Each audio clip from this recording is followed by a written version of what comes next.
మార్గము నా యేసుకే తెలియును. నేను వెళ్ళే మార్గము నా యేసుకే తెలియును. శోధించబడిన మీదట నేను సువర్ణమై మారేదను. శోధించబడిన మీదట నేను సువర్ణమై మారేదను. నేను వెళ్ళే మార్గము నా యేసుకే తెలియును.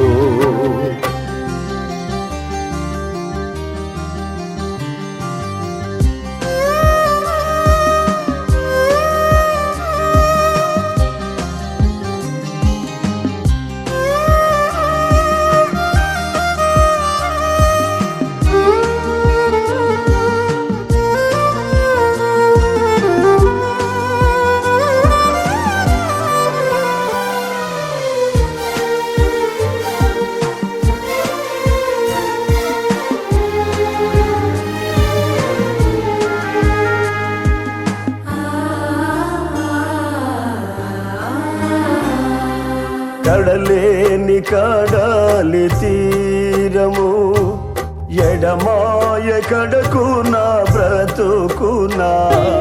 కడలేని కడలి తీరము ఎడమాయ కడకునా బ్రతుకునా.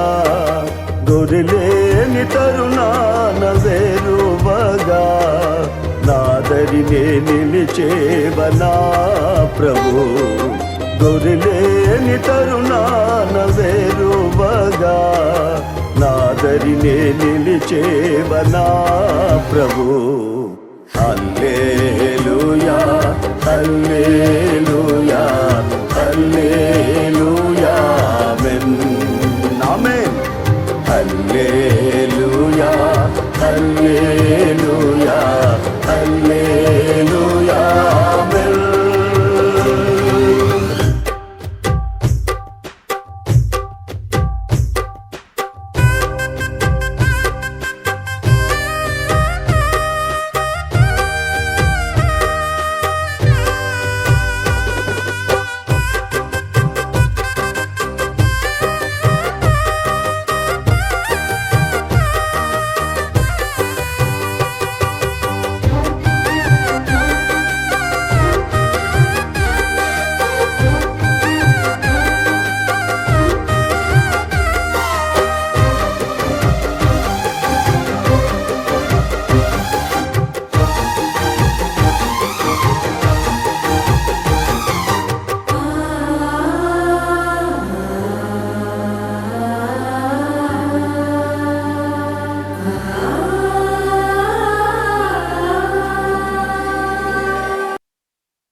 దేవునికి స్తోత్రం.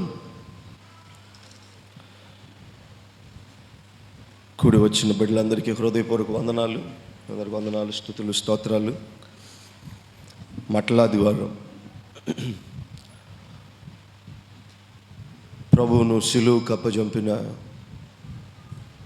ముందు ఆదివారం,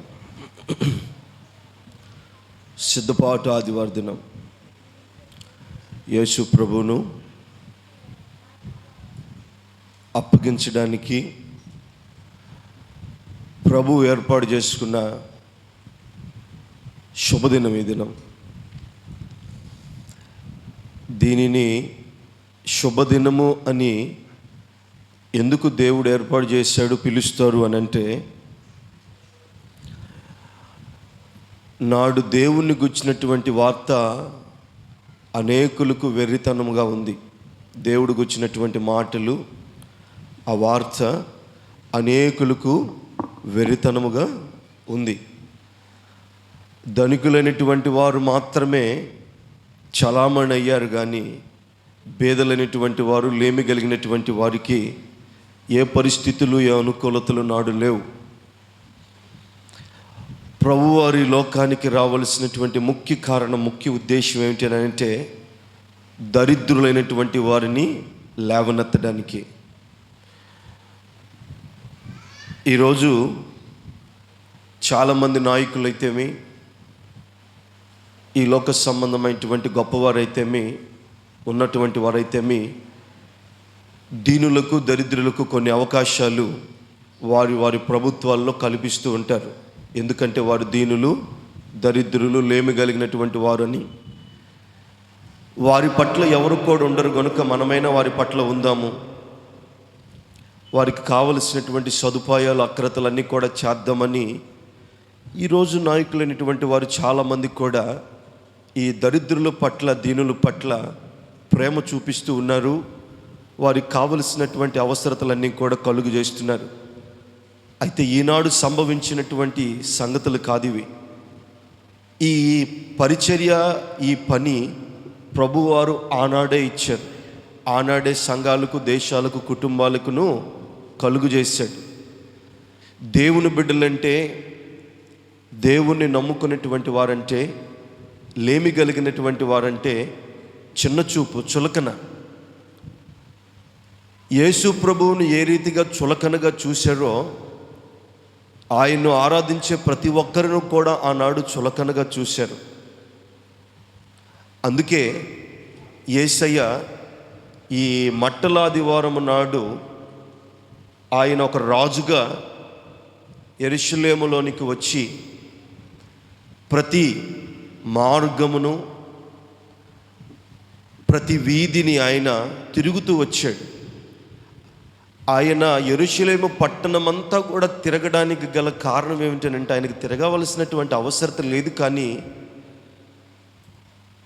దీనులను, దరిద్రులను లేవనెత్తడానికి యేసు ప్రభువారు ఆయనే ఈ లోకానికి వచ్చాడు అని అక్కడున్నటువంటి గొప్పవారికి, అక్కడ ఉన్నతమైనటువంటి స్థితిలో ఉండి లేమి కలిగినటువంటి వారిని హింసిస్తున్నటువంటి వారికి సమాధానం ఇవ్వాలని యేసు ప్రభువారు ఆ యెరూషలేము ప్రాంతంలో సంచరించడం జరుగుతుంది.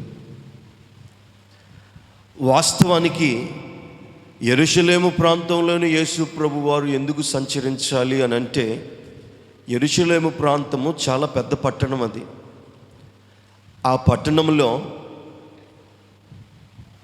ధనికులు ఎక్కువగా ఉన్నారు. ఇంకా చుట్టుపక్కల ఇంకా చాలా పట్టణాలు ఉన్నాయి, పెద్ద పట్టణాలు ఉన్నాయి.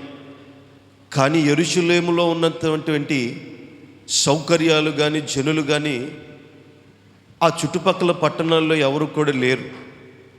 ఇప్పుడు మీరు హైదరాబాద్ ప్రాంతమో, బెంగళూరు ప్రాంతమో, ఈ పెద్ద ప్రాంతాల్లో మీరు చూస్తూ ఉండండి, పల్లెటూరులో ఉన్న వాళ్ళు కూడా ఆ ప్రాంతాలకు వెళ్ళిపోతారు. ఎందుకు అని అంటే, అవి పెద్ద పట్టణాలు, అక్కడ సౌకర్యాలు ఉన్నాయి కాబట్టి.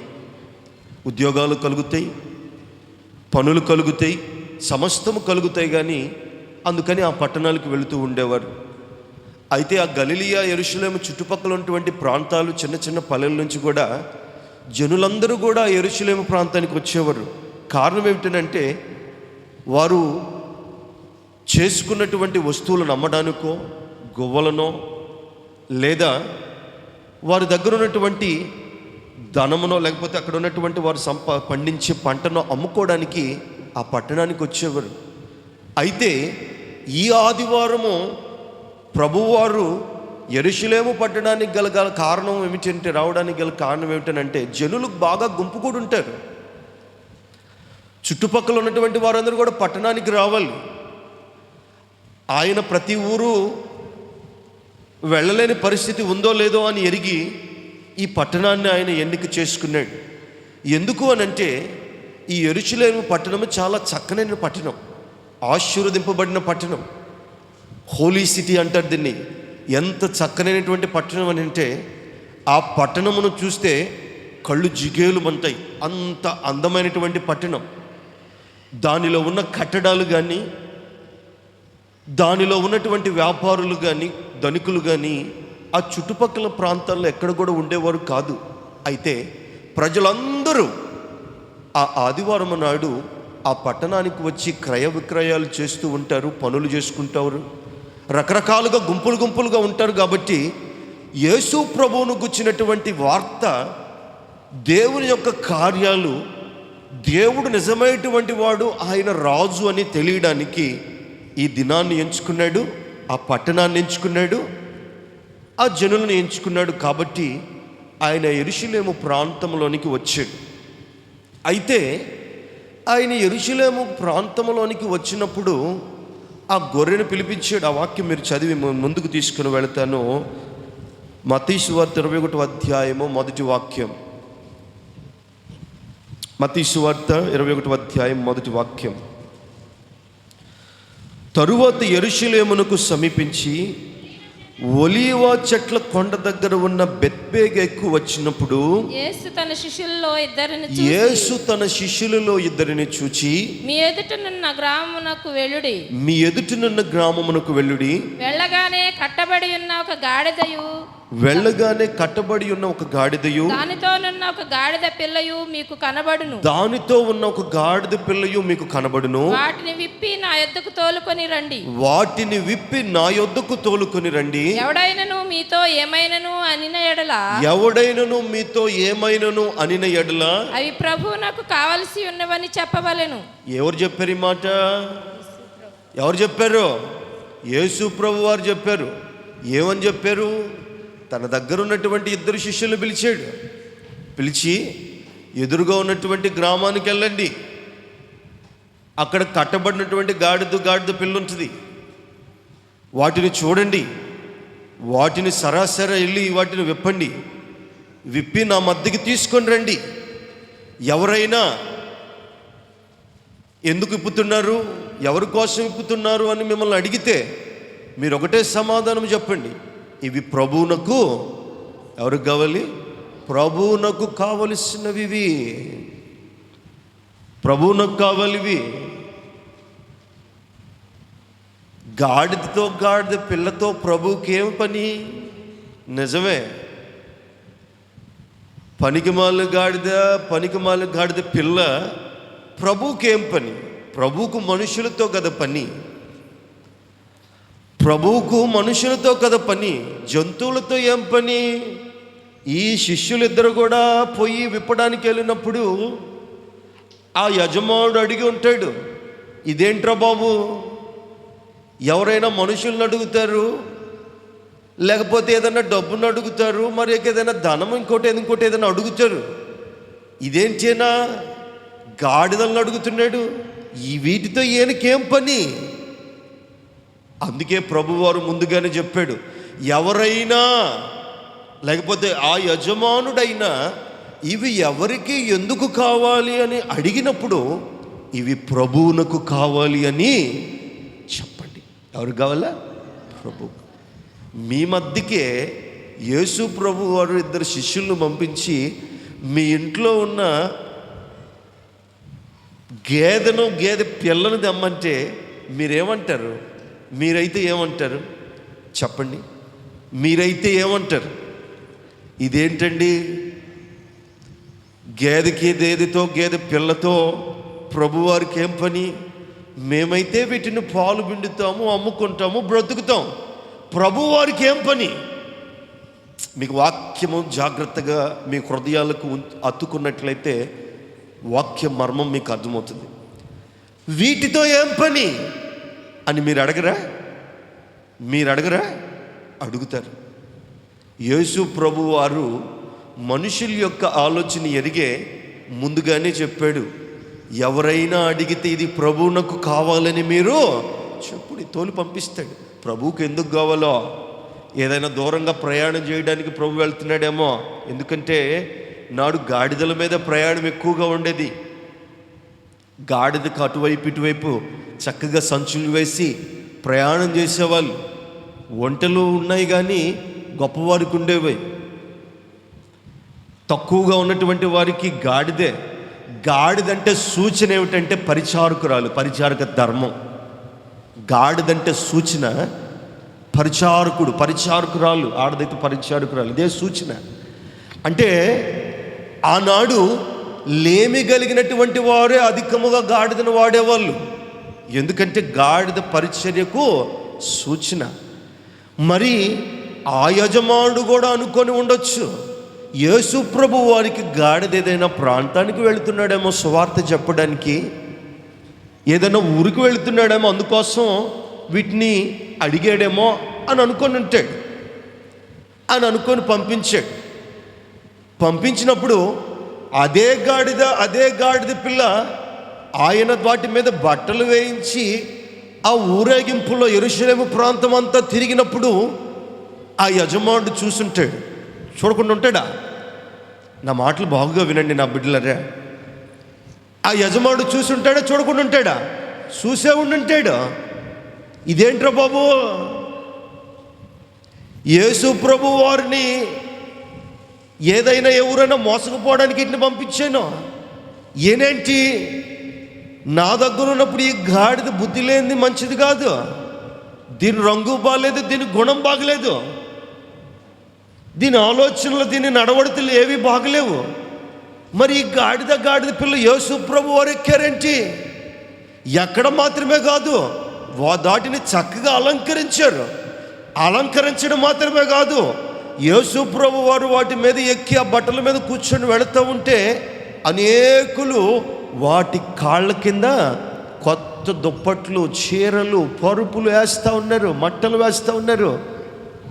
నిజమే, చూడండి గాడిదకి ఎంత వైభోగం వచ్చిందో కదా. అది యజమానుడి ఇంటి దగ్గర ఉన్నప్పుడు దానికి ఎలాంటి వైభోగం ఉందా? దాని పద్ధతి, దాని రూపు కానీ ఇలాగుందా? లేదు. దానికి ఆ యజమానుడు సరిగ్గా మేత కూడా పెట్టేవాడు కాదేమో, ఎందుకంటే అది బుద్ధిమాలింది కాబట్టి, అది సరైనది కాదు కాబట్టి.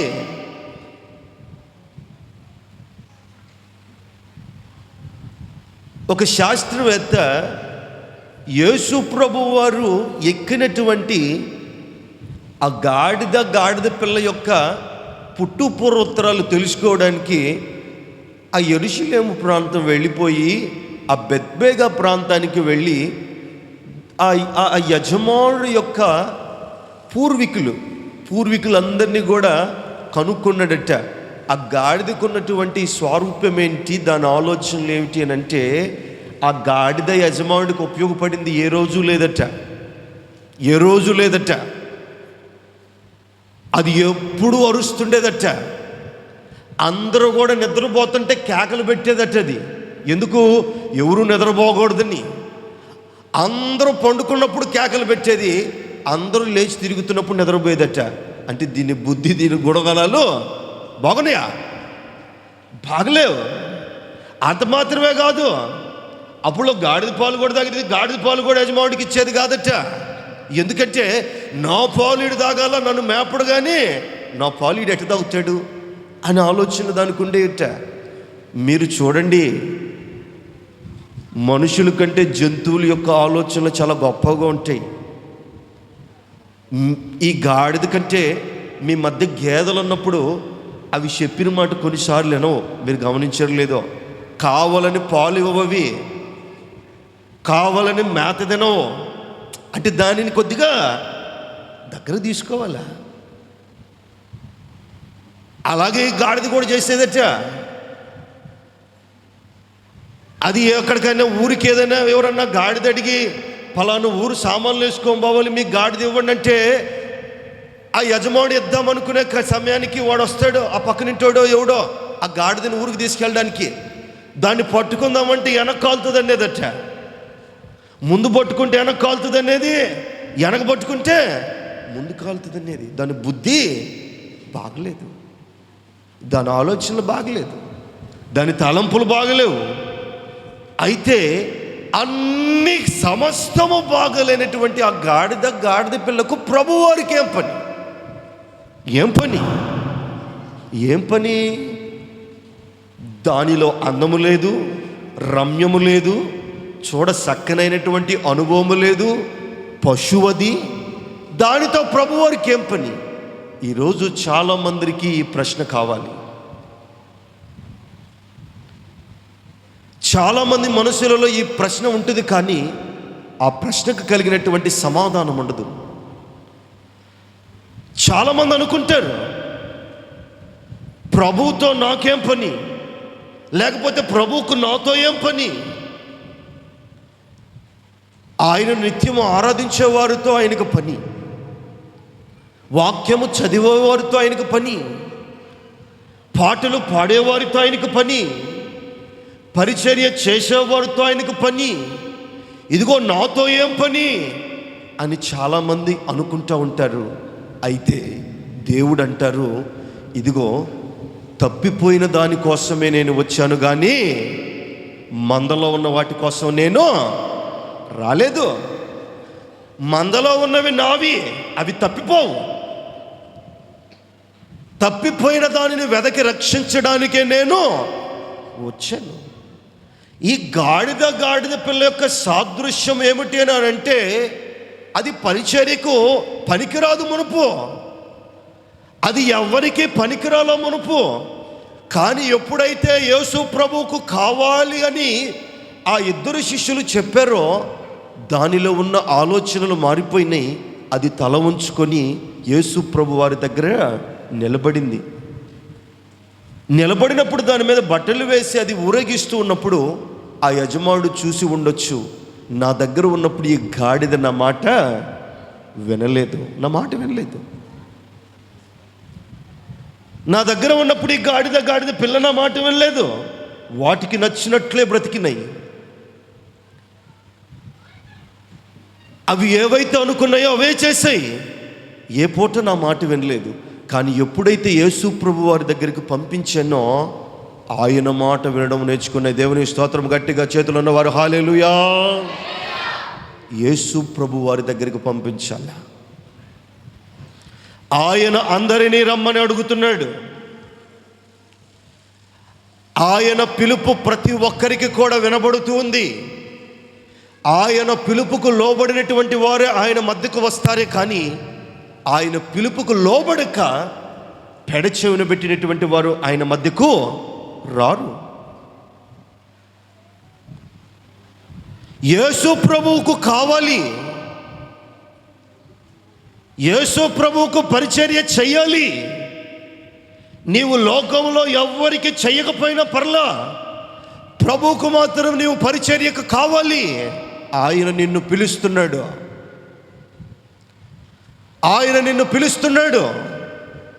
ఆయన పిలుపుకు నువ్వు లోబడి బ్రతకాలి. ఎప్పుడైతే యేసు ప్రభు వారి దగ్గరకు ఆ గాడిద పిల్ల వచ్చిందో, దాని యొక్క ఆలోచనలు మారిపోయినాయండి. ఆ యజమానుడే అనుకొని ఉంటాడు, ఇది ఎంతగా మారిపోయింది, యేసు ప్రభు వారి దగ్గరకు పంపించడమే మంచిదయ్యి ఉంటుందని అనుకొని ఉండొచ్చు. ఈరోజు నీవు నీ కుటుంబము యేసు ప్రభు వారి యొక్క దగ్గరకు రావడానికి నీవు ఏ రీతిగా సిద్ధపడుతున్నావు, ఏ రీతిగా ముందుకు వస్తున్నావు? ఇంకా కట్టబడినటువంటి ఆ గాడిద వలె ఆ అనుభవంలోనే నువ్వు బ్రతకడానికి ఇష్టపడుతున్నావే కానీ, దేవుడు నీకున్నటువంటి ఆ కట్లను తెంపి ఆయన కోసం వాడబడే విధముగా నిన్ను తయారు చేయాలని ఆశపడుతూ ఉంటే, ఆయన ఆశను నెరవేర్చే గాడిద వలె మనం అన్నామా? గాడిద పరిచర్యకు సూచన. యేసు ప్రభు వారు అక్కడ ఊరేగారు, యెరూషలేము పట్టణమంతా తిరిగారు. వాస్తవానికి యెరూషలేము పట్టణమంతా కూడా గాడిద మీద ఊరేగాలన్నా, గుర్రం మీద ఊరేగాలన్నా, గాడిద వచ్చినా గుర్రము వచ్చినా దాని ముందు బట్టలు వేసి జయమని పలకాలన్నా, అది కేవలం ఆనాడు రాజులకు మాత్రమే సంభవించును. కానీ ఇదిగో లేమి కలిగినటువంటి వారికి ఆ పరిస్థితి నాడు లేదు. యేసు ప్రభు వారు దీనులను దరిద్రులను లేవనెత్తడానికి ఆ మహత్కర్యమైనటువంటి కార్యాన్ని ఏర్పాటు చేశాడే కానీ ఆయన ఊరకేం ఏర్పాటు చేయలేదు, సరదాకేం ఏర్పాటు చేయలేదు, పని ఏమి లేక ఏర్పాటు చేయలేదు. ఆయన చేసే ప్రతి పని వెనుక ఒక ఆశీర్వాదము దాగి ఉంది. యెహోషాపాతు కుమారుడైనటువంటి యోహు ఇదే రీతిగా రాజ్యములో తిరుగుతూ ఉన్నాడు. ఎందుకంటే రాజుగా ఎన్నుకోబడినటువంటి వారికి ఈ ఘనత, ఈ ఆశీర్వాదం దక్కుతుంది.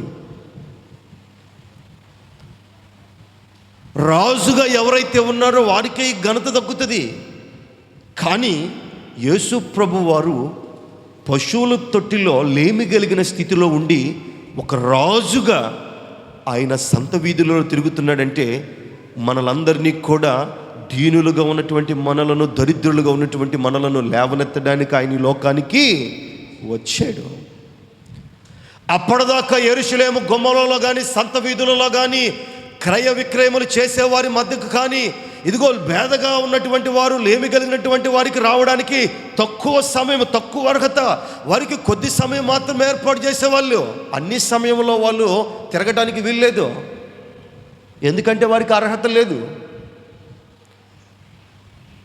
ఆ యెరూషలేము గుమ్మములలో, ప్రధాన పట్టణాలలో, ప్రధాన గుమ్మములలో లోపలికి వెళ్ళడానికి అర్హత లేదు. కానీ ఎప్పుడైతే యేసు ప్రభు వారు గాడిద మీద ఎక్కి ఆ బట్టల మీద కూర్చొని ఆయన సంత వీధుల్లోనికి వెళ్ళి ఆయనకు జయోత్సాహాలు తెలియజేస్తున్నారో, ఇదిగో దరిద్రులైనటువంటి వారు, సముద్ర మార్గంలో కూడా సంచరించే ప్రతి ఒక్కరు కూడా ఆయన వెంబడి తిరుగుతున్నారు. వారి జీవితంలో కొన్ని గుమ్మములు కూడా ఎక్కలేనటువంటి పరిస్థితి వారికి, కొన్ని చూడలేని పరిస్థితి, అలాంటివి కూడా వారు ఎక్కారు, చూచారు అని అంటే కేవలం అది దేవుని యొక్క కృప. అందుకోసమే దేవుడు ఆ కార్యక్రమాన్ని ఏర్పాటు చేశాడు.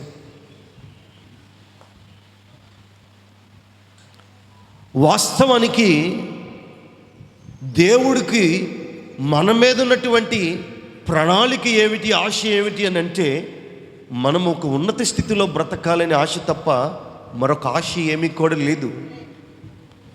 ఒక గొప్ప స్థితిలో జీవించాలని ఆశ తప్ప మరొక ఆశ ఆయనకి ఏమీ లేదు. ఆ గొప్ప స్థితిలో ఉండి కూడా ప్రభువును హృదయపూర్వకంగా ఆరాధించాలని ఆశ ఆయనకుంది. కానీ మనం ఆయన ఆశను నెరవేర్చే వరముగా ఈ లోకంలో ఉండట్లేదు. తద్వారా మన జీవితాలు ఇదిగో అంధకార సంబంధులమైపోయి ఇదిగో లోకస్తుల వలమే జీవిస్తున్నామే, కానీ దేవునికి సాక్షులుగా బ్రతకలేకపోతున్నాం. ఆయన మనకు విడుదల కలుగు చేయడానికి ఈ లోకంలోనికి వచ్చాడు. అప్పటిదాకా కట్టివేయబడింది ఆ గొర్రె, ఆ గాడిద తాళ్లతో కట్టివేయబడింది. ఎప్పుడైతే యేసు ప్రభు వారికి కావాలని అన్నారో అది విడిపింపబడింది, దాని కట్లు విడిపింపబడ్డాయి. ఈరోజు చాలామంది బ్రతుకులు ఆ కట్ల మధ్య, ఆ కన్నీటి మధ్య, శ్రమల మధ్య, బాధల మధ్య కట్టివేయబడ్డాయి. ఆ విడిపింపు లేదు. విడిపించేవారు ఉన్నా విడుదల పొందుకోవడానికి సిద్ధంగా లేరు. కారణం ఏమిటంటే ఆ అంధకారమే ఆశీర్వాదం అనుకొని, అదే సంతోషం అనుకొని, ఆ కన్నీళ్ళే ఆనందం అనుకొని దిగమింగుకొని అదే రోదన బ్రతుకులో విలపిస్తూ బ్రతకడానికి సిద్ధంగా ఉన్నారే. కానీ ఆ కట్లను తెంపి యేసు ప్రభు వారు మన మధ్య ఉన్నారు. అవి తెంపివేయబడినప్పుడు మనకు విముక్తి కలుగుతుంది. ఇదిగో ప్రశాంతమైనటువంటి జీవితాన్ని, దేవునికి నమ్మకమైనటువంటి జీవితాన్ని నేను కలిగి ఉండాలనేటువంటి ఆలోచన నేడు లేదు. అందుకే యేసు ప్రభు వారు కన్నీరు కార్చారు. యెరూషలేము పట్టణాన్ని చూసి ఏడ్చాడు. యేసు ప్రభు వారు ఆ యెరూషలేము పట్టణం అంతా కూడా జయధ్వనులతో ఊరేగి ఆయన దేవాలయం దగ్గర, సమాజ మందిరం దగ్గరకు వచ్చి ఆ దేవాలయాన్ని చూచి ఆయన ఏడుస్తూ ఇలాగ అంటున్నాడు. ఏమంటున్నాడు? నీవును నీ దినమందనను సమాధానమైన సంగతి తెలుసుకొని ఎడలా నీకెంత మేలు. ఎందుకు యెరూషలేమును గుర్చినటువంటి ఏడ్పు ఆయనకు కలిగింది అని అంటే, నీవు చూడటానికి అందంగా ఉన్నావు, రమ్యంగా ఉన్నావు, పైకి బాగా ఉన్నావు, కానీ నీలో దేవునికి సంబంధించినటువంటి సాదృశ్యమైనటువంటి మాటలు నీలో నాకు కనబడలా. నీవు పైకి అందంగా ఉన్నావు, కానీ నీలో పవిత్రత, భక్తి కొద్దిగైనను లేదు. నీవు కట్టివేయబడి ఉన్నావు. ఎవరితో నీవు కట్టివేయబడి ఉన్నావు? ఈ లోక సంబంధమైనటువంటి నాయకుల చేత, యాజకుల చేత, పరిసయ్యుల చేత, గొప్పవారి చేత నీవు కట్టివేయబడి ఉన్నావు. కానీ నిన్ను విముక్తి కలుగు చేయడానికి అనేక పర్యాయాలు నేను ప్రయత్నం చేసినా నీవు అదే కట్లలో నివసించడానికి ఇష్టపడుతున్నావే కానీ ఆ కట్లను విడిపించుకొని బయటికి రావడానికి నీవేమాత్రం కూడా ఇష్టమో లేదు. అందుకే నిన్ను చూసి ఏడుస్తున్నాను. మీరు అనుకుంటున్నారు ఆలయమును బట్టో యెరూషలేము పట్టణాన్ని బట్టో సంతోషిస్తున్నారు, కానీ దానిలో దేవుని యొక్క పరిశుద్ధత కొద్దిగానూ లేదు కనుక నేను ఏడుస్తున్నాను. మీరు సంతోషపడుతున్నారు, నేను ఏడుస్తున్నాను. మీరు దేనికి సంతోషపడుతున్నారు? పైకి కనబడే అందమైనటువంటి స్వారూప్యాన్ని బట్టి సంతోషపడుతున్నారు, కానీ లోపల కనబడే ఆ భయంకరమైనటువంటి స్థితిని చూసి నేను ఏడుస్తున్నాను. గాడిద పిల్లను విప్పడానికి గల కారణం ఏమిటంటే అది పైకి ఏ అందము లేదు, దానిలో ఏ స్వారూప్యము లేదు, ఏ మంచితనము లేదు, అది ఎవ్వరికి పనికిరాల. యేసు ప్రభు వారికి ఎప్పుడైతే కావాలని అన్నారో ఆ పనికి రానిదైనటువంటి ఆ గొర్రె ఆ గాడిద పిల్ల యేసు ప్రభు వారికి కావాలి అని అన్నప్పుడు అది మారిపోయినప్పుడు అది దేవుడికి నమ్మదగిన దానిగా పరిచర్య చేసే విధముగా జీవించడానికి అది ఇష్టపడింది. యేసయ్య దాని హృదయాన్ని గమనించాడు, కానీ దాని అందము, దాని ముఖము, దాని యొక్క నడవడితలు అది చూడలే. ఎందుకంటే మునుపు అవన్నీ దానికి ఉన్న దాని ఆలోచన, తన పద్ధతులు బాగలేకపోయినా యేసయ్య కోసం కావాలన్నప్పుడు అవన్నీ కూడా అది మార్చివేసుకొని దేవుని యొక్క పాదాల దగ్గర దేవుణ్ణి ఎక్కించుకొని పట్టణంలోనికి వెళ్ళింది. దాని బుద్ధి మార్చుకుంది. కానీ యెరూషలేముకు పట్టినటువంటి ఆలోచన ఏమిటో తెలుసా? జనులకు ఉన్నటువంటి ఆలోచన తెలుసా? పైకి మాత్రం అందముగా రమ్యముగా ఉంది, కానీ దాని లోపల మాత్రం ఏ పరిశుద్ధత లేదు. అంటే మీరు పైకి కనపడినటువంటి వాటిని బట్టే మీరు సంతోషపడుతున్నారు, కానీ మీలో కొద్దిగానూ కూడా ఆశీర్వాదము లేదు కనుక నేను దాన్ని బట్టి ఏడుస్తున్నాను. గాడిద మారింది. యేసు ప్రభువుకు కావాలన్నప్పుడు గాడిద మారింది, కానీ మనుషుల మాత్రము మారట్లా. గాడిద మార్చుకుంది తన స్వరూపాన్ని, తన ఆలోచనలను. యేసు ప్రభువుకు కావాలి నేను. ఒక జంతువు మార్చుకుందండి ఆలోచన, కానీ మనుష్యుడైనటువంటి వాడు మార్చుకోలేకపోతున్నాడు ఆలోచన. అందుకే వాటిని బట్టి ఆయన ఏడుస్తున్నాడు. మీరు ఒకరోజు అందరూ కూడా కూలిపోతారేమో.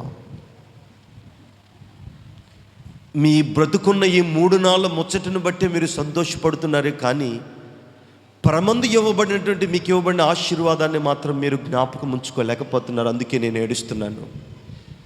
అందుకే ఆ మాట అంటున్నాడు, ఆయన పట్టణము సమీపాన్ని చూసి దాని విషయమై ఏడ్చెను. ప్రభువు నిన్ను దర్శించిన కాలము నీవు ఎరుగుకుంటివి గనుక నీ శత్రువుని చుట్టూ గట్టు కట్టి ముట్టడి వేసి అన్ని ప్రక్కలకు నిన్ను అరికట్టి నీలోనున్న నీ పిల్లలతో కూడా నిన్ను నేల కలిపి వేస్తాడు. ఆయన ఎందుకు వచ్చాడు పట్టణాన్ని చూసి? మీరెక్కడైనా మారు మనసు పొందండి, మీరెక్కడైనా కూడా రక్షణను అనుభవించండి. ఎందుకంటే మీ చుట్టూ సైతానుడు ముట్టడి వేస్తూ ఉన్నాడు. మిమ్మల్ని నేల కనిపించడానికి, మిమ్మల్ని అంధకారములో లాగివేయడానికి, నిన్ను మాత్రమే కాదు నీ బిడ్డలతో సహా నాశనం చేయడానికి వాడు సిద్ధంగా ఉన్నాడు. ఇకనైనా నా మాట వినండి అని ఆయన కన్నీరు గాడుస్తున్నాడట ఆ పట్టణాన్ని చూసి, ఆ ఊరి గవిని దగ్గర. ఎంత గొప్ప దేవుడండి ఆయన! నిజమే, అంత గొప్ప దేవుడికి కన్నీళ్ళే మంచిది, మనకైతే సంతోషం మంచిది. ఎందుకంటే సమస్తాన్ని కలుగు చేశాడు కదా.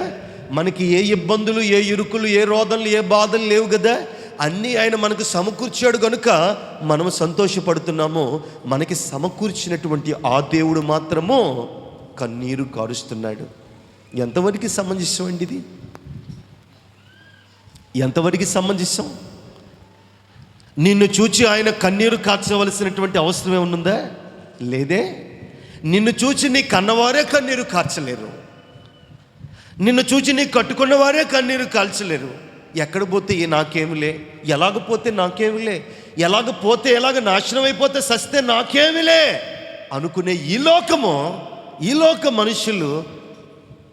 కానీ దేవుడు మాత్రం నిన్ను చూచి కన్నీరు పెట్టుకుంటున్నాడు. ఆయన్ని కన్నీరు పెట్టడము, కన్నీరు పెట్టించడము దేవుని బిడ్డలుగా మనకి ఎంత ఆశీర్వాదం అండి. ఎంతవరకు ఆశీర్వాదం, ఎంతవరకు ఆశీర్వాదం. నీ చుట్టూ ముట్టడి వేశాడు సైతానుడు, నిన్ను ఆ కట్లలో, ఆ బంధకాల్లో ఉంచాడు. పాము ఏ రీతిగా తన యొక్క కోరలలో లేదా తన యొక్క తోక చుట్లలో ఒక మనుష్యుని దాచి నలిపివేసి ఇబ్బంది పెట్టి చంపే స్థితిలోనికి తీసుకొని వెళుతుందో, సైతాను కూడా తన యొక్క కోరలలో నిన్ను ఆ రీతిగా బంధించాడు. అందుకే ఆయన ఏడ్చాడు. ఆ కోరలో నుంచి, ఆ కట్లలో నుంచి నిన్ను విడిపించాలని తన వాక్యం ఆయన వెదజల్లుతూ ఉంటే, నీకోసం నా కోసం ఆయన మరణమైపోతూ ఉంటే, నీకు మాత్రము కొద్దిగానూ కూడా బాధ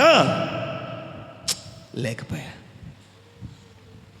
కొద్దిగైనను బాధ లేకపోయా.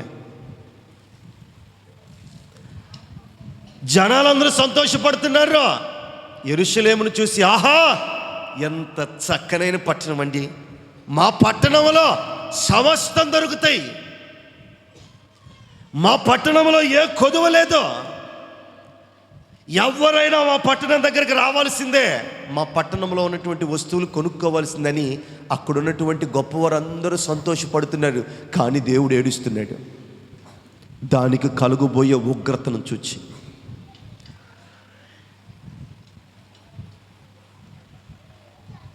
దానికి కలగబోయే వేదనను చూసి, అది పడద్రోయబడే పరిస్థితిని చూసి దేవుడు ఏడుస్తున్నాడు. దేవుడు ఎందుకు ఏడుస్తున్నాడు? నీ జీవితాన్ని చూసి. ఎందుకంటే నిన్ను కన్న దేవుడు నువ్వు ఎలాగ బ్రతుకుతావో, ఏ రీతిగా బ్రతుకుతావో ఆయనకు ఒక అవగాహన ఉంది. అందుకే వాక్యము ద్వారా నిన్ను మార్చబోయడానికి, వాక్యము ద్వారా నిన్ను కడగడానికి, వాక్యం అనే పాల ద్వారా నిన్ను పోషించడానికి ముందుగానే తన వాక్యాన్ని నీకు తెలియజేస్తున్నా. కానీ నీవు మారు మనస్సు పొందని ప్రజలుగానే మనం బ్రతుకుతున్నామే కానీ మాదిరికరమైనటువంటి జీవితంలో మనం బ్రతకడానికి ఇష్టము పడట్లా. గాడిద మారిందండి. గాడిద, పనికి మాలిన గాడిద, అక్కర్లేని గాడిద, వేషధారణ కలిగిన గాడిద, రంగులేని గాడిద, ఎవరికి అక్కర్లేని గాడిద మారిందండి. గాడిద కంటే యోగ్యులు కదా మనుష్యులు. మరి మనుషులు ఏమైపోయారు? అదే ప్రభు యొక్క ఘోష. ఆయన ఏడవడానికి కలిగినటువంటి బాధ అదే. గాడిద నా కోసం కావాలంటే దాని గుణగణాలన్నీ మార్చుకుంది. నేను యేసయ్య దగ్గరికి వెళ్ళాలి, నేను యేసయ్య దగ్గర ఉండాలంటే నాకు ఈ గుణాలు ఉండటానికి వీల్లేదా, తొలగించుకుంది. అది యేసయ్య నన్ను పిలుస్తున్నాడు అని అంటే నాకు ఇలాంటి ఆలోచనలు ఉండకూడదు. యేసయ్య దగ్గర ఉండినప్పుడు నా స్థితి బాగుండాలా. యేసయ్యకి ఎక్కడ అవమానకరంగా నేను ఉండటానికి వీల్లేదు. ఎందుకు నేను యేసయ్య దగ్గర ఉంటున్నా, యేసయ్య పాదాల దగ్గర ఉంటున్నా. యేసయ్య దగ్గరికి చాలామంది వస్తారు. యేసయ్య చూడడానికో, ప్రార్థన చేయించుకోవడానికో, యేసయ్యతో సహవాసం చేయడానికో చాలామంది వస్తారు. మరి యేసయ్యకి నేను కావాలన్నప్పుడు, యేసయ్య దగ్గర నేను ఉన్నప్పుడు, ఆయన నన్ను పక్కన ఉంచుకున్నప్పుడు నా ఆలోచన ఎలాగ ఉండాలా? నేను ఏ రీతిగా బ్రతకాలా? యేసయ్య దగ్గరకు పోయినా కానీ నా స్థితి కానీ మార్చుకోలేకపోతే ఎవరికి అవమానం? యేసయ్యకి. నా వల్ల యేసయ్యకి అవమానం రావడం నాకు ఇష్టమో లేదో. గాడిదకుందండి ఒక మంచి మనస్సాక్షి. నా వల్ల యేసయ్యకి ఎలాంటి అవమానం కలగడానికి వీలు లేదు. మారిపోయింది గాడిద, మారిపోయింది గాడిద, మార్చుకుంది గాడిద. దేవుడి కోసం సమస్తం తీసివేసుకుంది గాడిద. లోకాన్ని విడిచిపెట్టింది గాడిద. ప్రభువే శరణ్యం అనుకున్నది గాడిద. కానీ గాడిద కంటే అధికమైనటువంటి మనుష్యులు ప్రభువు దగ్గర ఉంటున్నారు, ప్రభువుతో ఉంటున్నారు, ప్రభువులో ఉంటున్నారు. కానీ పద్ధతులు, ఆలోచనలు, గుణగణాలు, స్థితిగతులు, పరిస్థితులు మార్చుకునేవారుగా లేరు. అందుకే ఏడుస్తున్నాడు దేవుడు యెరూషలేము పట్టణాన్ని చూసి. అందుకే యెరూషలేము పట్టణాన్ని చూసి ఏడుస్తున్నాడు. యెరూషలేమా, యెరూషలేమా, కోడి తన పిల్లలను తన రెక్కల మాటను కాపాడినట్లు ఎన్ని మార్లు నిన్ను చేర్చుకున్నాను, నువ్వెందుకు మారలేదు? సైతాను నిన్ను అపహరిస్తాడనే కదా నిన్ను దాచిపెట్టాను. సైతాను నిన్ను ఎత్తుకొని పోతాడనే కదా నిన్ను నా రెక్కల మాటను దాచిపెట్టుకొని నిన్ను పిలుచుకుంటున్నాను. వాడు మీ మధ్యకు వస్తున్నాడని నాకు తెలుసు కాబట్టి ముందుగానే మిమ్మల్ని నా రెక్కల మాటకు తీసుకొని వస్తాను. ఎందుకంటే వాడు నన్ను తాకడానికి వీలు లేదు. ఎన్ని మార్లు మిమ్మల్ని కాపాడాను, ఒకసారి 2 సార్లు, ఎన్ని మార్లు కాపాడాను. వాడు వస్తున్నప్పుడల్లా మీరు నా రెక్కల కిందకు తెచ్చుకుంటున్నానే. మీరు ఒకవేళ రాకపోయినా మీ మధ్యకు నేను వచ్చి నా రెక్కల మాటను దాచిపెట్టానే. మీకేమైంది? ఇంకను కూడా వాడి యొక్క కోరలోనికి వెళ్ళడానికి మీరు ఇష్టపడుతున్నారు. ఏమైంది మీకు? అందుకే ఏడుస్తున్నాడు దేవుడు. దేవుడి చేత కన్నీళ్ళు పెట్టిస్తున్నామండి మనం. దేవుడి చేత, యేసయ్య చేత కన్నీళ్ళు పెట్టిస్తున్నాం మనం. సమస్తం ఇచ్చిన ఆయన చేత.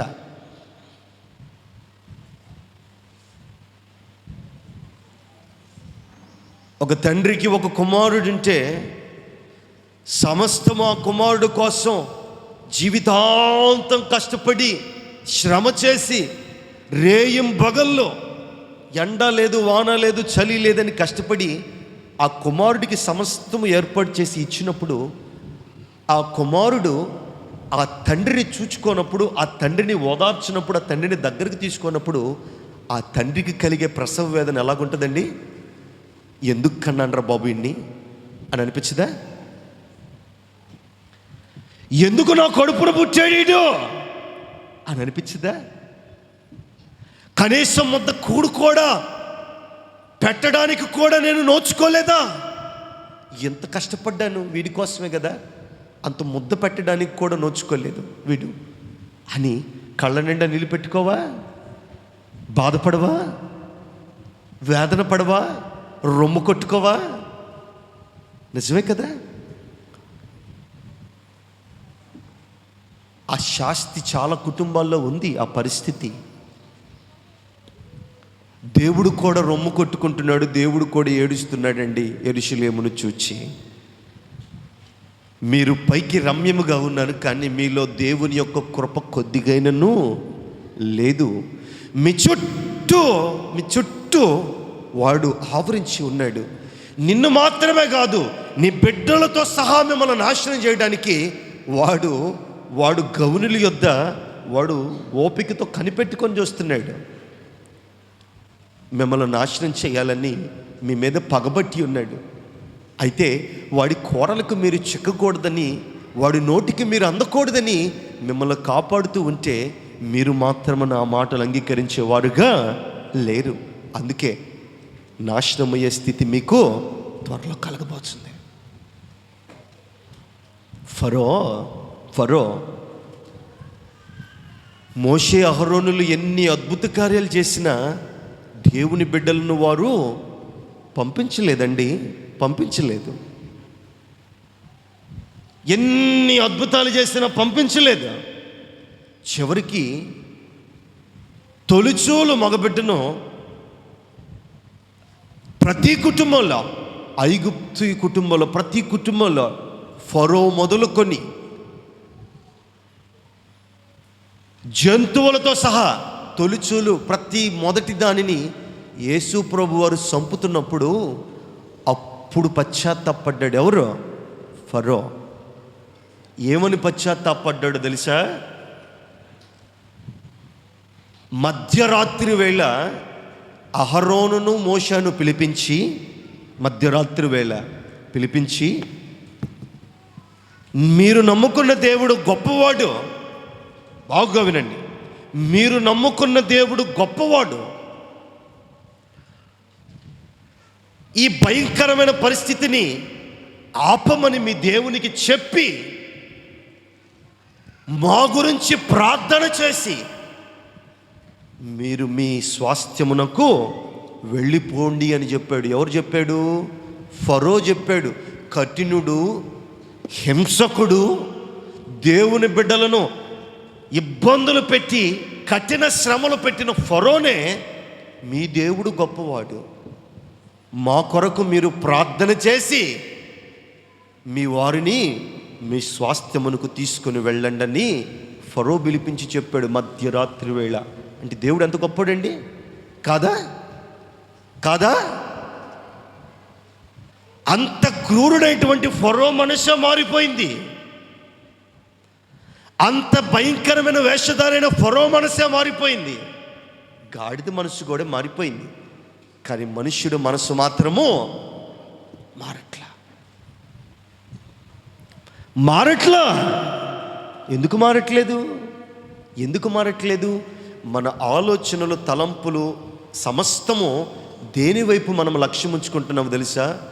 ఏమి తిందుము, ఏమి తాగుదుము, ఏమి ధరించుకుందుము, ఏమి చేసుకుందుము, వీటి మీదే మన మనస్సు లక్ష్యం ఉంచామే కానీ ప్రభు కోసం మన మనసులో ఉంచుకోవాలనేటువంటి ఆలోచన లేదండి, లేదు. ఆయన మన మధ్యకు వస్తున్నాడు, మన మధ్యకు వచ్చాడు, కానీ మనం ఆయన్ను గమనించలేదు, ఆయన్ని హత్తుకోలేదు.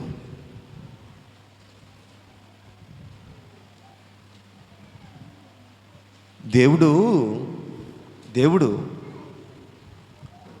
ఆయన ఏ మాట ఊరికి చెప్పలేదండి. గ్రహించిన వారికి అర్థమవుతుంది ఆయన మాటలు వెనుకున్నటువంటి ఆ బాధ ఏమిటో. ఏ పట్టణాన్ని చూసైతే, యెరూషలేము పట్టణాన్ని చూసి దేవుడు ఏడ్చాడో,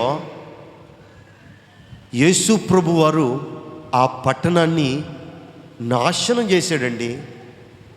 నాశనం చేశాడు. ఎందుకు నాశనం చేశాడు తెలుసా? ఆ యెరూషలేములో ఉన్నటువంటి వారందరూ యేసు ప్రభు యొక్క కార్యాలు చూశారు. ఆయన్ను తమ కళ్ళారా చూసినటువంటి వారు కూడా ఉన్నారు.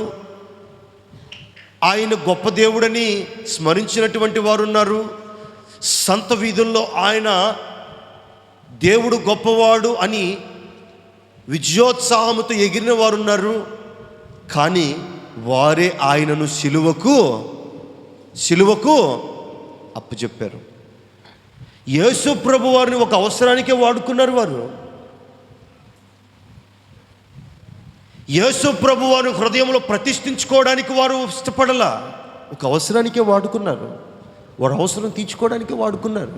అందుకే దేవుడు ఏడ్చాడు, మీలో కొద్దిగా నేను పరిశుద్ధత లేదే, గాడిదకున్న గుణలక్షణాలు కూడా మీలో లేకపోలేదు. మీరేమిటారు?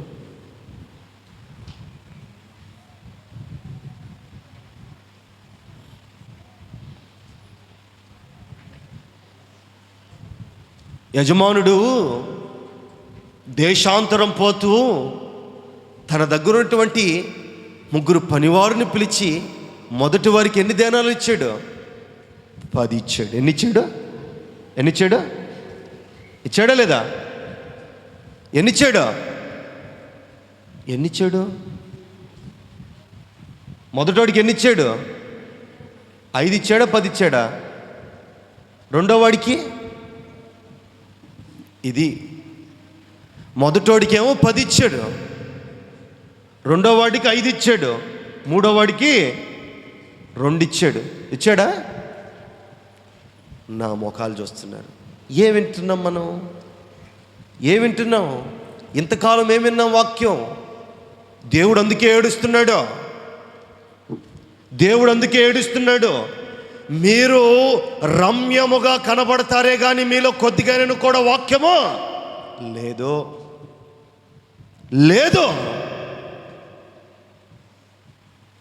10 దేనాలు ఇచ్చాడా?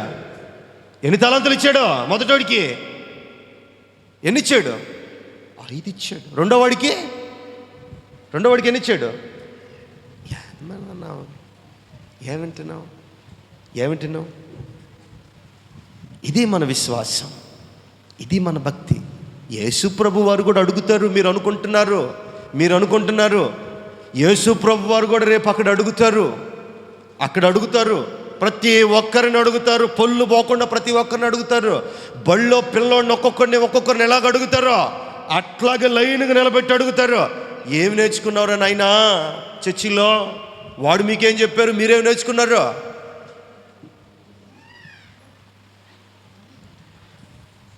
మీరు ఆడికెళ్ళి 5 ప్రభా, 2 ప్రభా, 1 ప్రభా అని అన్నారనుకో, నెట్టండి దాంట్లోకి. ఇలా ఆడా ఒక్కర్లేదు, ఏడా అవసరం, ఆడ అవసరం లేదు, ఏడా అవసరం లేదు. ఏం వాక్యం వింటున్నాం? వాక్యము మీ హృదయాల్లో ఉంచుకోలేకపోతున్నారు. మొదటి వాడికి ఎన్ని మీనాలు ఇచ్చారు? ఎన్ని మీనాలు? రెండో వాడికి, మూడో వాడికి ఎన్ని? ఇంతసేపు చదివి వినలే మీరు? మొదటోడి మీనాలు ఏం చేశాడు? మొదటోడి మీనాలు ఏం చేశాడు? వెనక వాళ్ళు ఏం చేశాడు? పెదాలు కదిలిస్తున్నారు కానీ మాటలు రావట్లేదే. మొదటి మీనాలు ఏం చేశాడు? ఏందమ్మా మీరు ఏం చేశాడు? మొదటోడు చదివిస్తేనే ఓపికగా. మొదటోడు మీనాలు ఏం చేశాడు? 10కి 10. రెండోవాడు 5కి 5. లాస్టోడు దేంట్లో కట్టాడు? రుమాల్లో, కచ్చీపులో కట్టాడు. ఇంకేనండి, ఇంక చేసేది ఏమీ లేదు. ఇక నేను చెప్పుకుంటా బాటు మీరు అంట బాటమే. దేవుడు నన్ను కూడా దోషేయును గాక. స్తోత్రం, హల్లెలూయా. తోసేయమనే హల్లెలూయా చెప్పారు. తోసేయమనే మంచిది. మొదటోడేమో సంపాదించాడు. యజమానుడిచ్చినటువంటి వాటికి యజమానుడు ఎన్నించాడో దానికి మరికొన్ని సంపాదించాడు. రెండో వాడికి 5 ఇస్తే ఇంకొక 5 వాడు సంపాదించాడు. చివరోడు ఏం చేశాడు? వాడికి 1 ఇస్తే రుమాల్లో గట్టి, బాగా వినాలి వాక్యం, రుమాల్లో కచ్చీఫ్లో గట్టి జాగ్రత్తగా దాచిపెట్టాడు. మట్టిలో పెట్టాడు, రాయి కింద పెట్టాడు, ఏడ పెట్టాడు తెలీదు. ముగ్గురిని పిలిచాడు. దేశం నుంచి వచ్చినాక మొదటోడిని పిలిచాడు. ఎన్ని సంపాదించావురా యజమానుడా? మీరు ఇచ్చిన దానికి మీరు ఎన్ని ఇచ్చారో అన్ని మళ్ళా డబలు సంపాదించాను. రెండో వాడు అదే చెప్పాడు. మరి మూడో వాడిని పిలిచి నువ్వెన్ని సంపాదించావురా? నీవు కఠినుడు గనుక, నీవు మందలిస్తావు గనుక, నీవు నన్ను తిడతావు కొడతావు గనుక, నీవు మంచివాడు కాదు గనుక ఇదిగో రుమాలు ఎప్పదీసి, ఏదే కచ్చీపు ఎప్పదీసి, ఇదిగో నీది నీవే తీసుకో. ఒరే పనికి మల్లోడా, నేను నీకు ఇచ్చింది ఎందుకు?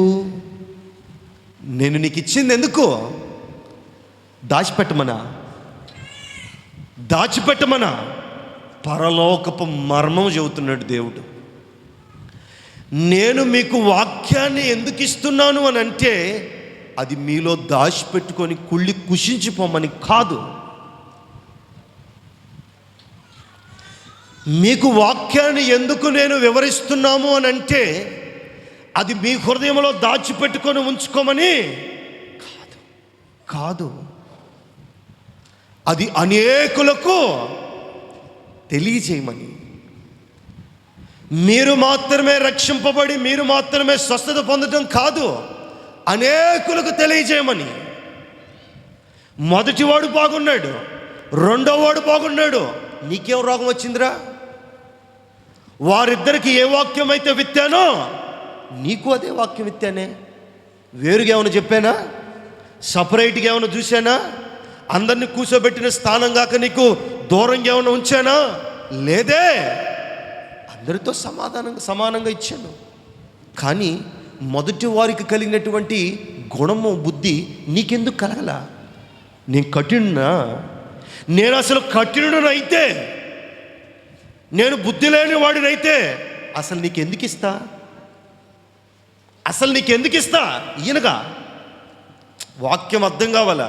నీలో బుద్ధే లేదు, నేను మంచోడిని కాదు, నేను కటుణ్ణి, నీకెందుకు ఇస్తా? ఈయనగా ఆ ఒక్కడు కూడా ఫలించేవాడికి ఇస్తే ఆ ఒక్కడితో ఇంకొకటి ఫలిస్తాడేమో అని వాడికి ఇస్తాగా. మరి నీకెందుకు ఇచ్చాను అని అంటే, నీ బుద్ధి నాకు తెలుసు, నీ గుణగణాలు నాకు తెలుసు, నీ ఆలోచనలు తెలుసు. ఇదిగో 10 ఇవ్వబడినటువంటి వాడు బాగుగా ఉన్నాడు, 10 సంపాదిస్తాడు ఆలోచన నాకుంది. 5 ఇచ్చినటువంటి వాడు ఇంకొక 5 సంపాదిస్తాడు, వాడు ఆలోచనలు నాకు తెలుసు. నీకు 1 ఇచ్చి నీ బుద్ధి బాగలేదు, నీ ఆలోచనలు బాగలేవు, నీవు ఈ మాట అంటావు తెలుసు నాకు, అందుకే నీకు 1 ఇచ్చా. ఈ 1 ద్వారా ఇంకొకటి ఏమైనా సంపాదిస్తావేమో చూసా. కానీ నీవు మరలా నా దగ్గరికి వచ్చి నీవు కఠినుడు గనుక, నీవు పనికి మాలినోడు గనుక, అందుకే జాగ్రత్తగా దాచిపెట్టి నీది నీకే ఇచ్చా. దేవుడు తెలీదా మన బుద్ధి, మన గుణగణాలు తెలీదా? తెలుసు. ఎవరికి ఎంత ఇవ్వాలో, ఎవరికి ఎలా ఇవ్వాలో, ఎంతవరకు ఆశీర్వాదాలు ఇవ్వాలో, ఎంతవరకు దీవెన ఇవ్వాలో ఆయనకి తెలుసు. ఇదిగో ఒక్క దానిలో కూడా నీవు నమ్మకముగా లేవు గనుక నీది తీసివేసి, ఇదిగో నీ దగ్గరున్న ఈ 1 కూడా తీసివేసి మొదటి వాడికి దీన్ని నేను ఇస్తాను. ఈరోజు దీవెనలు, ఆశీర్వాదాలు, కృపలు ఎట్టిపోతున్నాయి మన కుటుంబాలను విడిచి అని అంటే, మన దగ్గర ఉన్నది కూడా 10 వేరే వాళ్ళకి వెళ్ళిపోతుంది. ఎందుకు వెళ్ళిపోతుంది? మనమున్న కొద్ది దానిలో కూడా సంతోషంగా లేము, సమాధానంగా లేము, ఇష్టముగా లేము, పవిత్రముగా లేము, పరిశుద్ధముగా లేము కనుక ఇచ్చిన 1 కూడా వెళ్ళిపోతుంది. నీవు నమ్మకంగా ఉంటే కదా, దేవుడు నీకు ఇచ్చిన దాంట్లో నమ్మకంగా ఉంటే కదా, నువ్వు ఉంటలా. గాడిద గుణగణాలు దేవుడికి తెలుసు కూడా ఆయన కావాలన్నాడు, ఇది ప్రభువుకు కావాలన్నాడు. ఎప్పుడైతే ప్రభువుకు కావాలన్నాడో దాని ఆలోచనలు మారిపోయినాయి. ఈ 3వ వాడి ఆలోచనలు దేవుడికి తెలుసు, అయినను వాడికి సమయం ఇచ్చాడు. ఇవ్వలేదా? సమయం ఇచ్చాడు, దీనారం ఇచ్చాడు, కానీ వాడు నిలబెట్టుకున్నాడా? నిలబెట్టుకోవాలా, పోగొట్టుకున్నాడు. నిలబెట్టుకోలా. దేవుడు యెరూషలేముకు కూడా అనేక మార్లు, అనేక పర్యాయాలు సమయం ఇచ్చాడు, కానీ అది నిలబెట్టుకోలేదు. అందుకే దాన్ని చూచి ఏడ్చాడు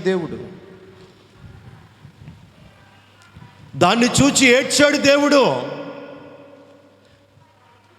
యెరూషలేమా, ఎన్ని మార్లు నీకు చెప్పాను, నా మాటని ఎందుకు జ్ఞాపకం చేసుకోలేకపోతున్నావు? నిలబెట్టుకోలేకపోయింది. కోడి తన పిల్లలను ఏ రీతిగా నిన్ను కాపాడాను కదా, నువ్వెందుకు నిలబెట్టుకోలేకపోయావు? నిలబెట్టుకోలేకపోగా మీరు మరలా నన్నే అంటున్నాడు. అనలేదా ఈ శివరోడు? అన్నాడు యజమానుని అన్నాడు. ఏమన్నాడు? నీవు కఠినుడువు గనుక, నువ్వు కఠినుడివి, నా ఎడల చూపిలా. వాడికైతే 10 ఇచ్చావు, ఇంకొకడికైతే 5 ఇచ్చావు, నాకు 1 నీవు కఠినుడివి. వాడు బుద్ధి బయటపడిపోయింది. దేవుడైనా సమయం ఇచ్చాడు, కానీ ఉపయోగించుకోలేకపోయాడు. ఇదిగో నా ప్రియ దేవుని బిడ్డలారా, దేవుడు ఎవరికి ఏ సమయంలో ఎలా ఇవ్వాలో, ఎంత ఇవ్వాలో, ఏ రీతిలో ఇవ్వాలో, ఎక్కడ ఇవ్వాలో ఆయనకి సమస్తమో తెలుసు. వాడికి ఇచ్చింది రెట్టింపు చేస్తాడనేటువంటి నమ్మకం వాడిలో ఉంది కనుక వాడికి అన్ని ఇచ్చాడు. నీకు 1 ఎందుకు ఇచ్చాడంటే, ఆ 1కి కూడా నీకు ఉపయోగకరంగా నీవు ఉపయోగించుకోలేదు, నీ కుటుంబానికి ఉపయోగించలేదు, అనేకులకు ఉపయోగించే విధముగా నీవు చేయలేదు కనుక నీవు దాన్ని జాగ్రత్తగా దాచిపెట్టావు. నీవు ఉపయోగించకపోగా నన్నే అంటున్నావు నీవు కఠినుడు అని. చెడ్డదాసుడా, నువ్వు చెడ్డదాసుడు, నువ్వు మంచోడు కాదు. పోయి దాంట్లో పడిపోయిక. ఇక నీకు అదే శరణ్యం. నీకు సమయం ఇచ్చి, అవకాశం ఇచ్చి నువ్వు పోగొట్టుకున్నావు. యెరూషలేమును కూడా చూసి దేవుడు ఏడ్చింది అదే. ఎన్ని మార్లు నీకు సమయం ఇచ్చాను, కానీ నువ్వు ఉపయోగించుకోలేకపోయావు.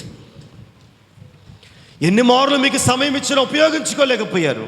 మీ నడవడితల్లో, మీ వ్యర్థమైనటువంటి స్థితుల్లో మీరు బ్రతకడానికి ఇష్టపడ్డారే, కానీ ప్రభు యందు నమ్మిక ఉంచి, ప్రభు వారు నా కోసం ఎందుకు ఏడుస్తున్నారు, ఆయన ఏడవడానికి గల కారణం ఏమిటి, ఆయన నా కోసమే కదా ఏడుస్తుంది, నా కుటుంబం కోసమే కదా బాధపడుతుంది అని నీ కళ్ళల్లో నుండి అన్ని కన్నీళ్లు కూడా పెట్టుకోలేదు కనుక నువ్వు వెళ్ళిపో అక్కడికి, నా దగ్గర వద్దు, నీకున్నది కూడా మొదటి వాడికి ఇస్తున్నాడు. వాడు ఇంకా సంతోషపడతాడు, ఇంకా అనేక మంది ఖర్చు పెడతాడు. వాస్తవమే, దేవుడు అందుకే వచ్చాడు ఈ లోకానికి. దేవుడు అందుకే వచ్చాడు ఈ లోకానికి. కానీ ఇది జ్ఞాపకం ఉంచుకోలేకపోతున్నాం, ఆయన ఏడిపిస్తున్నాం. అంత చక్కనైనటువంటి యెరూషలేము పట్టణము, అంత అందమైనటువంటి యెరూషలేము పట్టణము ఇదిగో కూల్చివేయబడుతున్నప్పుడు దేవుని యొక్క మాట నెరవేరిపోయింది. కూల్చివేయబడిపోయింది. ఇప్పుడు మెయిన్ పెద్దదే ఉంది, కానీ మిగతాయిని కూల్చివేయండి, మరలా కడుతున్నారు. ఇప్పుడు కడుతున్నారు మరలా. దేవుడి మాట ఏది నిరర్థకం కాలేదండి, ఏది నిరర్థకం కాలేదు. మీరు అనుకుంటారు దేవుడు ఏ రీతిగా ఆకాశమునకు వెళ్ళిపోయాడు, ఆ రీతిగానే మన మధ్యకు వస్తాడు. అది యెరూషలేము ప్రాంతాన్ని ఎంచుకున్నాడు ఆయన. ఎందుకు యెరూషలేము ప్రాంతాన్ని ఎంచుకున్నాడు అని అంటే, ఆ ప్రాంతంకు ఆ విలువను దేవుడిచ్చాడు. ఈరోజు దేవుడు నిన్ను కూడా పిలుస్తున్నాడు. ఆ గాడిద పిల్లను ఏ రీతిగా ఇవి ప్రభువుకు కావాలని తన శిష్యులకు చెప్పి పంపించాడో, ఈరోజు సేవకుల ద్వారా మిమ్మల్ని కూడా చెప్పి పంపిస్తున్నాడు. మీరు ప్రభువుకు కావాలి అని, మీరు దేవునికి కావాలి అని, ప్రభువుకు కావాలని. మరి మీరు ఆ మాటకు లోబడిపోయి ప్రభు దగ్గరికి వస్తున్నారా? మీరు ఒకవేళ వస్తున్నారా, కానీ ప్రభువును అంగీకరిస్తున్నారా లేదా? ఒక్కసారి మీరు జ్ఞాపకం ఉంచుకోండి. ఎప్పుడైతే మీరు ప్రభువును అంగీకరించుకొని మీ హృదయంలో ఆయన ప్రతిష్ఠించుకుంటారో, ఆయన వచ్చిన రాకకు ఒక విలువ, ఒక అర్థము ఉన్నట్లే. ఆయన మన మధ్యకు వచ్చి మనుష్య కుమారుడి రీతిగా అవతారం ఎత్తి వచ్చి ఈ లోకం విడిచిపెట్టి వెళ్ళిపోయినా మనం ఇంకా కూడా మారినటువంటి వారముగా, ఆయనకి సిలువును కప్పచెప్పే వారముగా ఉన్నట్లే ఉంటే ఆయన వచ్చి కూడా సుఖమో లేదు. ఇదిగో నా ప్రభు దేవుని బిడ్డలారా, దేవుని కోసం మీరు కనిపెట్టుకొని జీవించండి. ఆయన విజయోత్సాహంతో ఊరేగించడం కాదు, కానీ ఆయన జయధ్వనులతో హోరెత్తే విధముగా కేకలు వేసి చెప్పడం కాదు, కానీ ఇదిగో ప్రభువును మీ హృదయంలో ప్రతిష్ఠించుకోవడం మీరు నేర్చుకోండి. అప్పుడే మీ జీవితాలు ధన్యములవుతాయి, మీ హృదయాలు ఆశీర్వదింపబడతాయి. అప్పుడే దేవుడు మన మధ్య, మన కుటుంబాల్లో ఉన్నాడని మనము గ్రహించుకోవాలి. దేవుడు గాడిద పిల్లని ఎక్కి ఈ లోకంలోనికి వచ్చాడు అని అంటే, ఇదిగో పేదలైనటువంటి వారిని, కఠినటువంటి వారిని, వ్యర్థులైనటువంటి వారిని, లేమి కలిగినటువంటి వారిని, లోపము కలిగినటువంటి వారిని అందనాల మీదకి, ఉన్నతమైన స్థితిలోనికి ఎక్కించడానికి ఆయన ఈ లోకంలోనికి గాడిద పిల్ల మీద ఊరేగుతూ వస్తూ ఉన్నాడు. అసాదృశ్యమే. ఇదిగో ఆయన మన మీద కూడా ఎక్కాలని ఆశపడుతున్నాడేమో, ఆయన మనతో కూడా పరిచర్య చేయించాలని ఆశపడుతున్నాడేమో, మనతో కూడా ఆయన పనికి సిద్ధపాటు చేయాలని ఆశపడుతున్నాడేమో. అయితే ఆయన పిలుపుకు లోబడి, ఆయన పిలుపును ఆహ్వానించి, ఆయన ఆహ్వాన్ని మీరు నమ్మకంగా విశ్వసించి ఆ రీతిగా మీరు బ్రతికినట్లయితే, ఇదిగో దేవుడు మీతో కూడా ఆయన పని బాటలు చేసుకుంటాడేమో. ఆయన మాటకు మీరు లోబడండి, వాక్యానికి లోబడండి, వాక్యాన్ని మీ హృదయంలో ఉంచుకోండి. అప్పుడే దేవుడు మిమ్మల్ని దీవిస్తాడు, ఆశీర్వదిస్తాడు. ఎప్పుడైతే దేవుడు మిమ్మల్ని దీవిస్తాడో, ఆశీర్వదిస్తాడో, మీకున్న కొద్ది దాంట్లో కూడా దేవుడు మిమ్మల్ని ఫలభరితంగా చేస్తాడు. మీకు ఇవ్వబడింది కొద్దిగైనా సరే దేవుడు దానిలోనే ఉన్నతమైనటువంటి దీవెనలు మీకు కలుగు చేస్తాడు. గొప్ప దక్కర్లా కొద్ది దాంట్లోనే మిమ్మల్ని ఆశీర్వదిస్తాడు. ఆశీర్వాదాలు, దీవెనలు మీకు కావాలి అని అంటే దేవుని పిలుపుకు మీరు లోబడిపోయి ఆయన మాట్లాడే మాటలు మీరు అంగీకరించి ప్రభువుకు నమ్మకంగా బ్రతికినట్లయితే ఆయన అంటాడు, ఇదిగో బలా నమ్మకమైన దాసుడా. ఆయన నోటి ద్వారా ఆ మాట మనం పలికించుకోవాలంటే మనం నమ్మకంగా ఉండాలి.